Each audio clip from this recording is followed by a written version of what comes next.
is Weaver and the Requiem team actually dead in the Dark Ether storyline? You might be asking yourself this question after watching the Modern Warfare 3 Zombies trailer, and in today's video I will try to give you the best explanation as to what might have happened. If you don't know, at the end of the Cold War storyline in Forsaken, our characters from the Requiem team were arrested by none other than Mr. Richtofen, who was the director of Requiem. From our understanding, the reason this has happened is because Requiem had to be wiped from existence after Samantha and the Forsaken himself were put back into the Dark Ether and zombies were gone up until, I guess, Modern Warfare 3 2023. Now, we do see our four characters, Weaver, Carver, Strauss, and Gray, in a circle around a table in front of a very bizarre device in what looks like an abandoned basement that wasn't accessed in a very long time, as everything is not only very well preserved, but also in the back you can see a monkey bomb that is covered in cobwebs and some perk cans and the CRBRS wonder weapon. This area seems to be like a haven for, I guess, some of the stuff from Cold War zombies, which makes a lot of sense as to why our characters would be in front of a very interesting looking device. Now, I did already mention in one of my videos where I broke down the trailer that this device looks a lot like the dome from Firebase Z, which was holding the Dark Ether in some capacity where they did tests on it. The very interesting thing about this is that inside of this weird device are actually two vials that hold the Dark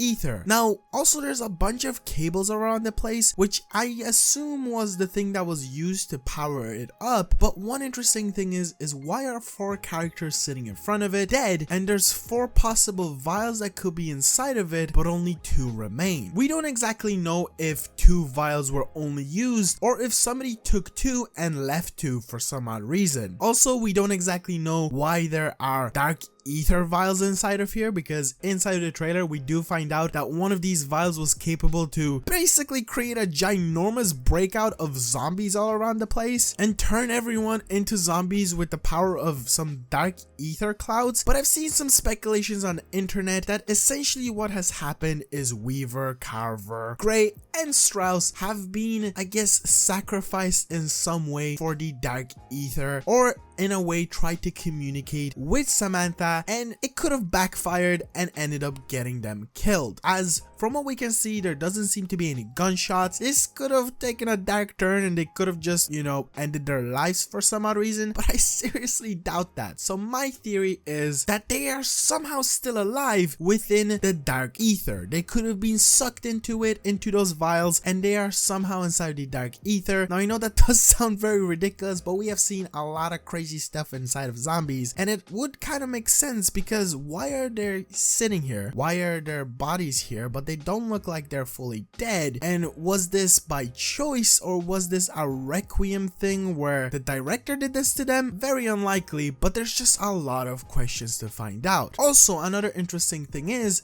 how did they end up here after being arrested? Well, if you don't know, Call of Duty 2024 from leaks and what is speculated is that it is going to be set during the Gulf War, which is in the 90s, and it's supposed to run up until modern day in the early 2000s, which is very interesting because this could continue the storyline after Cold War, find out what Dr. Peck was doing in the after credits scene, and we could get a full-on explanation as to why our characters are sitting in a group of four, and maybe there were four capsules, and Dr. Peck himself could have been the one that maybe took the two vials and ran off with them and left two, but I wouldn't understand why he would do that. I guess we're just gonna have to find out later down the line. So yeah, that's it for the video. The basic explanation is these characters will return in Call of Duty 2024 more than 100%, but also we will definitely get an explanation either during the Modern Warfare 3 storyline as it will develop with Ravenov, who is back, or maybe potentially just find out from the characters the full-on story as to what happened. And yeah,